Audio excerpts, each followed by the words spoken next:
Okay, hello everyone, and welcome back to Parenting Teens with Dr. Cam. I'm your host, Dr. Cam, and today I'm talking with counselor Desiree Panlilio. And Desiree's passion is working with hesitant teens who are seeking and struggling with framing who they are and defining a clear vision for the future. She helps them take action and move forward with purpose.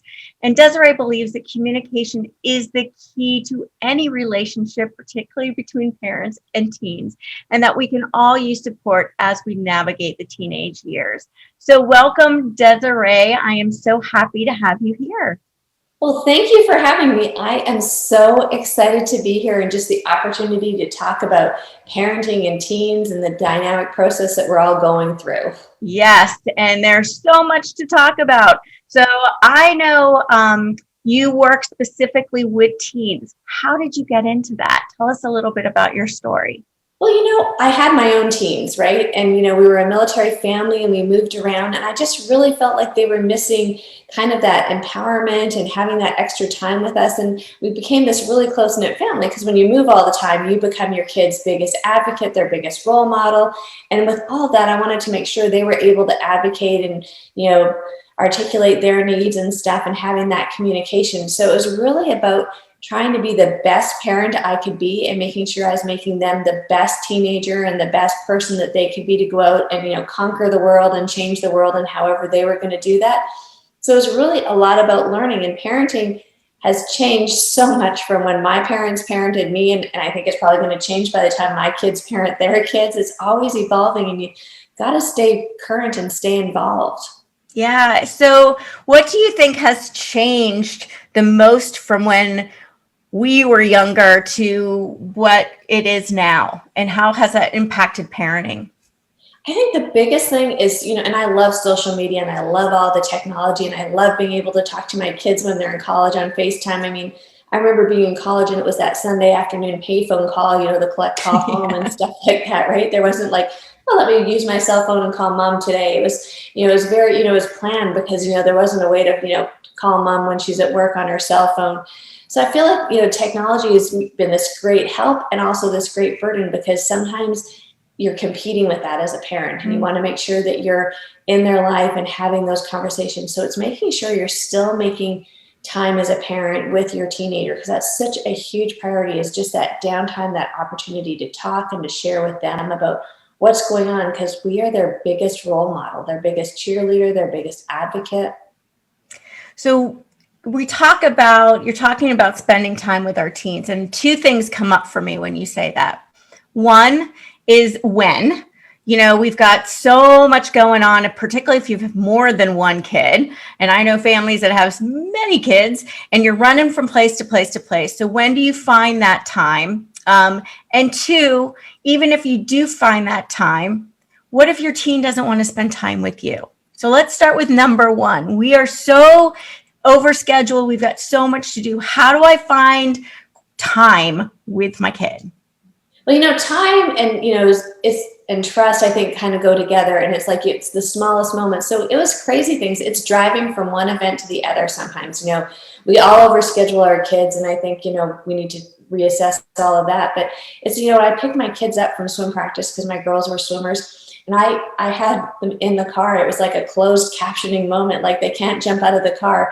And I was trying to have those fun conversations. I never tried to have a deep conversation in the car because that's just not the opportunity, and emotions get high and no one can escape. So we try to chill out to music. We try to laugh about stuff. We'd laugh about anything that had happened that was fun in their day, or, something great that happened in their day. So, it sounds like a crazy time, but just being in that car, driving that 10 minutes can create that relationship and that communication that, we have. And my other thing was we try to, score up date nights, like whether it was with my daughter and myself or my husband, we'd have date night and we'd go out for either coffee or dinner, and all of us agreed that the focus was each other. So there was no cell phones, because it's easy to get on that cell phone as a parent just as much as a kid.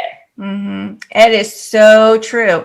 So taking those moments that you've got from driving from place to place or wherever it is, it doesn't have to be this like, okay, we're spending all day together. It's more like we've got little moments, but taking those moments and really using them to connect. But I like what you said, use that for fun connection, for that, laughing and enjoying and, just having fun, because then they're building that trust and connection with you, rather than every time we get in the car, oh God, here we go. Mom's going to spend that time lecturing me or giving me some big talk, and they're going to dread it. Right.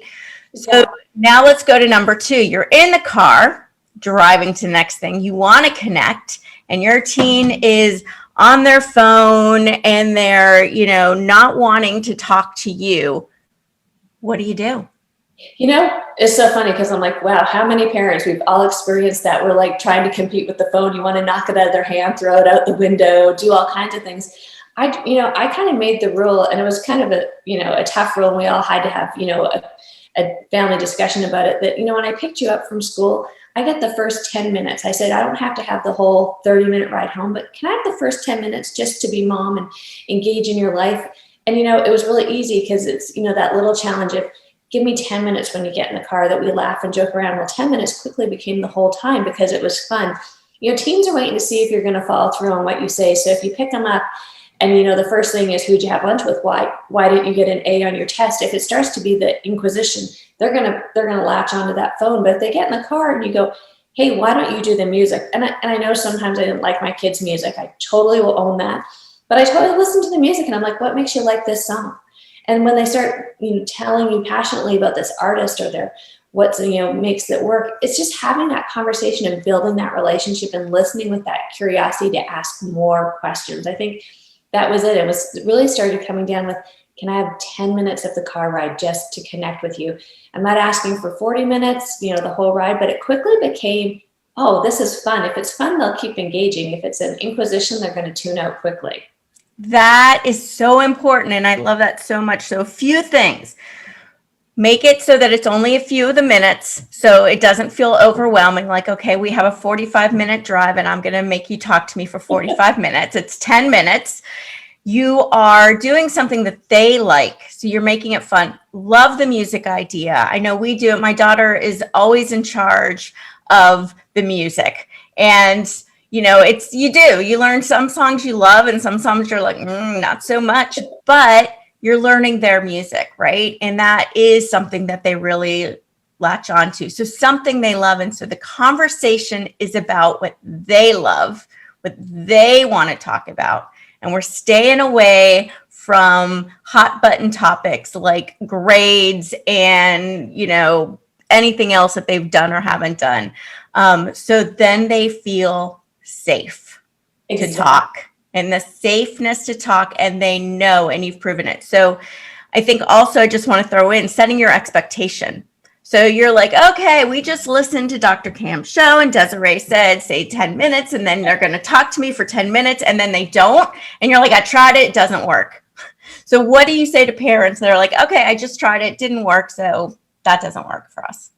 You know what? Kids, teens especially, you have to redo it and redo it. It's like anything. I mean, think about your 2-year-old when you're trying to get them ready and you used to say, and maybe I'm the only one that said it to my 2-year-old, get your shoes on, get your shoes on, get your shoes on, let's get your shoes on. Let mommy help you get your shoes on because we got to get out the door. Everyone has to get to work. So with your teen, it's the same thing. It's like, so they don't do it. They kind of unengaged. So put your music on and whatever, 80s rock, Van Halen, whatever it is, the Scorpions, whatever it could be, classical music, whatever you're passionate about, go, hey, so I'll pick the music. And then just start listening to it and singing and just making it fun. And then your teen's going to go, they're serious about it. Mm-hmm. Next time they get in the car, do the same thing. They want to see that you're going to role model it, that, the minute they don't engage in it, if you turn around and flip it and go, well, I was trying to connect with you. And then it becomes an inquisition and a negative experience. So I'm all about, if they don't do it, put the music on and listen to your own music and, Fleetwood Mac or something. And all of a sudden your kid goes, oh my gosh, I listened to that. All of a sudden you create that connection. And you go, hey, you know what? When I was in high school, I listened to this song. Now all of a sudden they're like, oh my gosh, that's funny. And you get that. So it's persevering. It's to keep trying because teens, they want to see that you're going to walk that walk and talk that talk when you say it. If it doesn't work and you go back to the old system, then you've proven their point. You fueled them up. So I just would say, put on your own music and just kind of jam out to it and laugh, and they'll engage. You will be surprised. It might take 3, 4, 5 times, but perseverance. None of us master anything the first time. You can take about any sport. If you learn to ice skate or ski, you weren't, going down that mountain the first time. It took time to learn any of those skills. And so like this, changing the relationship and the expectation in the car takes time. Yes, so important. And you just used the word expectation. I think that's one thing that trips parents up a lot, is we go into something with an expectation of how our teen's going to respond. Chances are pretty good they're not going to respond the way we have envisioned. And then we get disappointed and upset at them because they didn't act the way we wanted them to act. And that's not fair to them, right? Because now they're all of a sudden disappointing us when we didn't give them the chance to, not disappoint us. We basically set them up to disappoint us, right? So getting rid of that expectation of what's going to happen and just doing it for you right now. And I love that. Just keep trying and being consistent and making sure they know without a doubt it's going to be safe. They can talk, because a lot of teens, if they'll fall into this and go, oh, this is a trap. This is different. I'm not falling for this trap, right? So they know that. So it may take a while. That's fantastic. So what other things can we do to create that time with our kids? And why, again, explain to us a little bit more on why it's so important to have that downtime with our kids. The downtime is the opportunity to create trust. And you want to create trust with your teenager. Well, you even want to create trust with, your little kid, but it's easier when they're little. But as a teen, you really want that trust, because when something goes bad in a teen's life, you want to be the first call. That is the biggest thing. If they don't have trust, or they feel there's going to be repercussions, or it's going to be negative, or I'm going to get a lecture, you're not going to be that first call. So you want to make sure that you're creating that downtime, whatever it is, where it's fun, where it's just bonding, where you're letting them know that I'm present. I want to be part of your life. And not only as a teen, but even as an adult, if you're not present and you're just not spending that time and prioritizing spending time, whatever that looks like, they're not going to be in your life when your teen's 30. They're not going to be racing home for Christmas. They're going to be like, oh, check the box. I mean, I think we could all talk about, going home sometimes is great, sometimes not so great. It was kind of the chore to do, or going to visit, different people. I don't want that for my kids. I want my kids to be like, I can hardly wait to come home. I can hardly wait to hang out. And you have to do that by changing the whole mentality of making sure they're enjoying that time with us, and yes, we still have to parent. We still have to have those fierce conversations, those difficult conversations. But I think we can do a better job. I know I'm trying to do a better job than my parents did. I'm trying to include them in the consequences, sharing why my choices are what they are, not just it's my way or the highway, which was kind of my parents' choice. It's changing that whole thing of explaining, this is why I'm choosing this, or this is why I'm saying this. So it's really that downtime just gives you that opportunity to have that credibility when you come with the big ask or the big discussion. They know that there's that trust and that bond there that's just been growing with that downtime. That's great. And that respect and the connection and all of that comes in time when you have that ability to really spend with your kids. Because when we try to correct them and we try to lecture them and we don't have that connection, it doesn't go over well. It's not effective, and we get frustrated. And so if there's a lot of tension and conflict, I'm going to ask you. So there's a lot of tension and conflict, right? And you're going, oh my gosh, I don't even know how to start.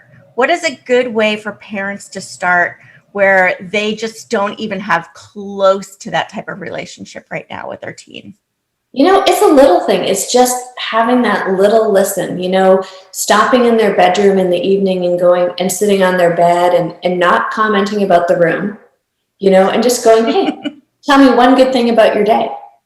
And letting them share, just listen and go, hey, that sounds really amazing. I'm really glad. Thank you for sharing. If you thank them for sharing, if you kind of go and share with them, or if they kind of look at you like you have 3 heads, because again, you're trying something new, go, hey, you know what? I had a really great day at work. Today, I sealed this account, or I got this, or, I really enjoyed watching you play soccer today and scoring that goal. That really just, it filled me with such joy seeing how hard you've worked. Just share something with them and then go, hey, have a good night and walk out. You're just building that bridge. You have to build that bridge. Parenting is the long game. And so you have to keep depositing. You have to keep giving that love. When we joined this whole parenting tribe, no one said it was going to be easy. It definitely has lots of challenges. And, you think you figure it out. I tell parents, you think you figure it out when they're little kids, and then they become a teen, right? And then a whole different ball game. If it's not easy. Parenting is a long game and it's a hard game. So you have to be able to have broad shoulders sometimes and just keep bridging that gap. And if something doesn't work, try something else. And I say it's all about communicating, and it doesn't have to always just be about correcting them or giving them criticism. You've got to give them a lot of love and a lot of unconditional love and just build them up, because that's what they need. It's easy to break someone down. It's really hard to, build them up. We're a very good society at picking apart faults. We're not so good at building up, and our teens need us more than ever to build them up as their body's changing, their mentality is changing. They're trying to figure out what group they want to do, where do they want to go, what shirt to wear. If you have a girl, that could be a whole event in the morning. Yeah. The wrong shirt's not clean, right? Like I've been there. So it's really just building them up every day at every opportunity, not falsely building them up, but really, encouraging their strengths and letting them grow.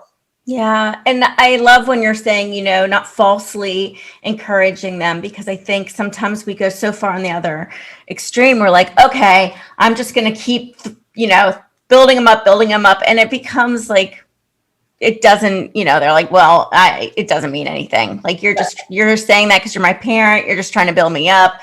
Clearly you want something, so it's being really sincere and finding things. Now I've got parents that'll say, there's nothing I can say that's good. Like they're just a mess.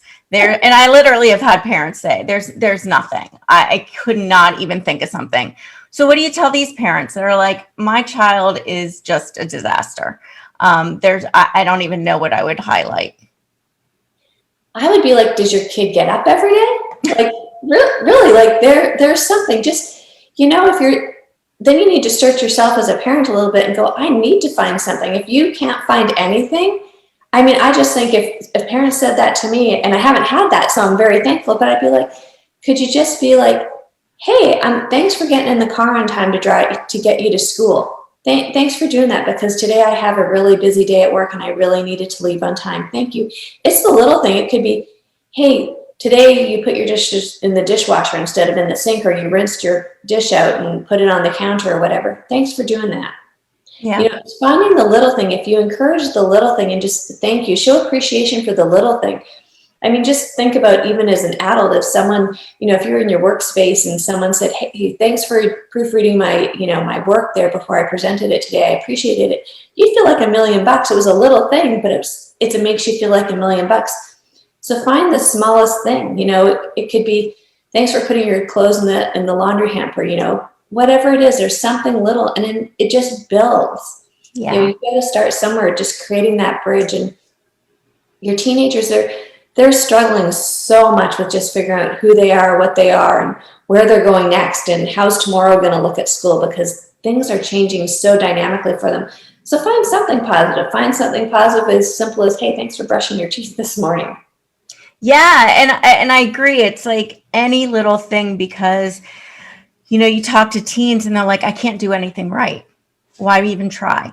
And they're just feel so beat down. And I think, we're trying as parents to get them to a place, like we want them to improve. We want to raise them and have them have all the right skills. But the more we focus, like you said, focus on their flaws and focus on what needs to be corrected, the more they feel like it's not even worth it anymore, because everything's broken and everything's a flaw. And where do you go? So if you find even little things, it gives them the like, oh, I can do something right.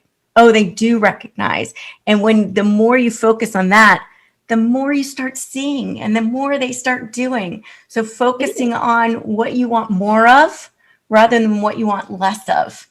And so what you're focusing on is what you're going to get the most of, right? Exactly. And focusing on abilities, so, I work with parents and they want their kid, everyone wants their kids to be a straight A student and I don't know, be a Rhodes Scholar, I guess, but not everyone's going to do that. So appreciate where your kid is and appreciate the hard work that they put into something. I tell parents, I never said to my kids, oh, that's great, you got an A. I'd be like, wow, you worked really hard for that grade. How does that feel, that hard work? Let's focus on a value, on something that's going to get you, that you're going to need to do for the rest of your life. You're not going to go to work and someone's going to give you an A on a project. They're going to appreciate the hard work that you met the deadline. Yeah. So focus on the values and the skill sets that they're learning. Boy, you worked really hard, or, they score that soccer goal. I saw you out in the backyard practicing all week, doing those drills. That really paid off today. Wow, your hard work was amazing. It was great watching you and understanding the background that went into creating the success that you just saw on the field. It's encouraging that. And all of us as parents can find that in a child that, our teens, they're struggling, they're trying their best. So encourage something, find something that they're working on. And, once you're right, once they have one thing that they're doing, they're like, oh, I can do this. Okay, well, now I'll apply to this. I kind of won at that. Now I can do this. Now I'll try something bigger, because they're not going to try anything bigger or step out of that comfort zone if they don't feel supported and loved. And that goes into adulthood. Think about, people in jobs and stuff. We don't want to, try something different if we've always felt like, as soon as we do it and it's not right, we get, put down. So, so you want to do that. Let's start encouraging and encouraging those values that make them go, okay, I'll try something different. I'll try something new. I did it. I'm succeeding. Little successes are big successes. I mean, I always think about, our 2-year-old, how excited we got when they put on their shoes.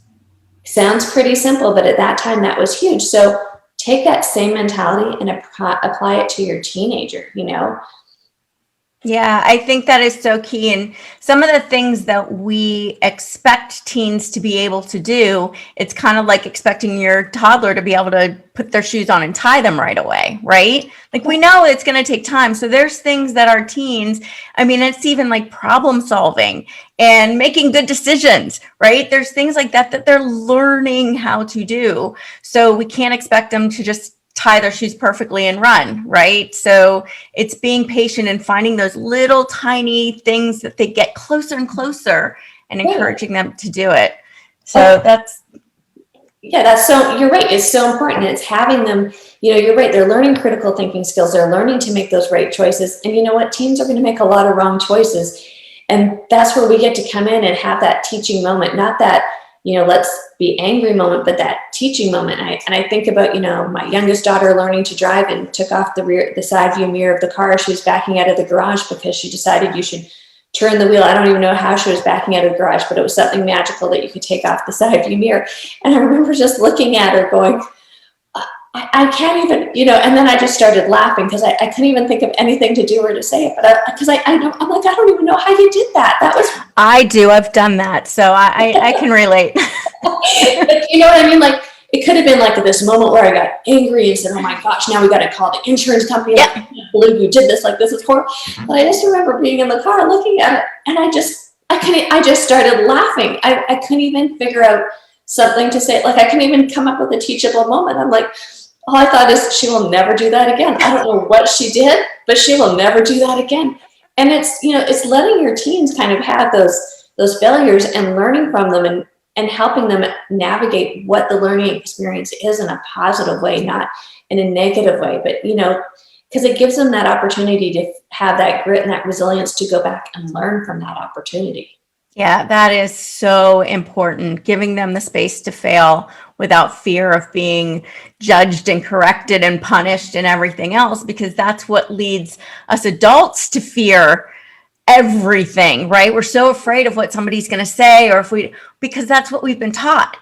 And it's from the right place. So I'm not, it's from this place of wanting to help them and improve them and get them. But we also have to teach them that it's okay to not do everything perfect the first time, because they're not going to. They're just not.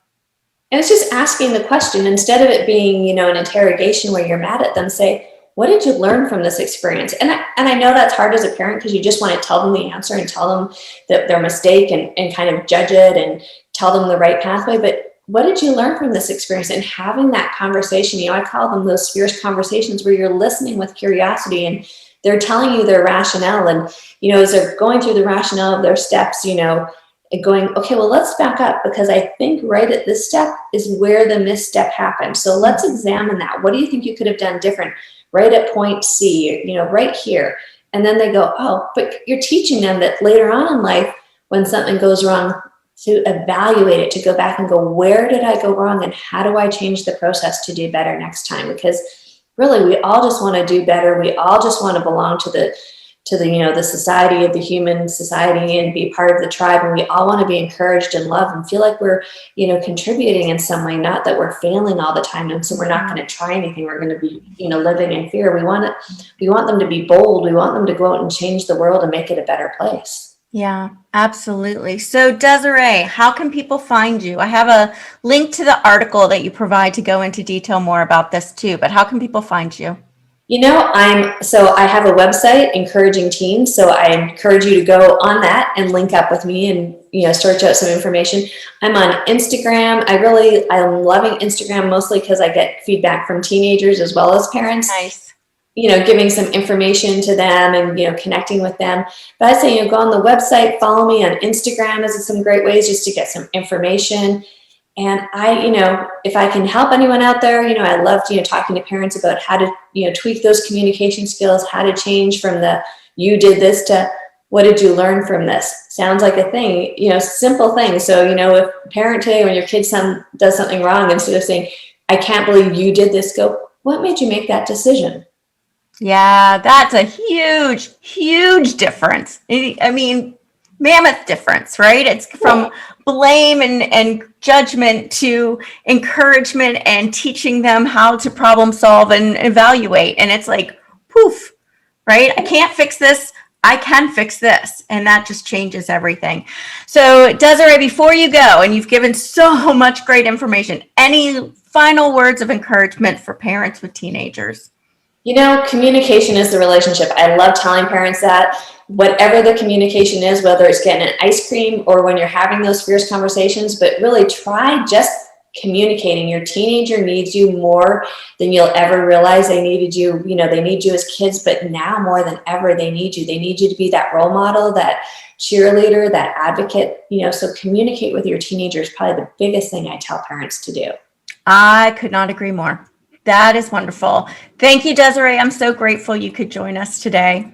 Thank you for having me. Absolutely. And thank you, parents, for taking time out of your busy day to spend with us. If you want to learn more about how to set your teen up for success, both at school and life, feel free to download my free gift to you, 7 Secrets to Motivating Teens at askdrcam.com/motivate teens, all one word. Finally, if you enjoyed this episode and all the amazing nuggets that Desiree shared with us, please take a moment to rate and review. This helps other parents like you find the show, and I encourage you to share it with a friend as well. Until next time, have a peaceful, positive, calm day.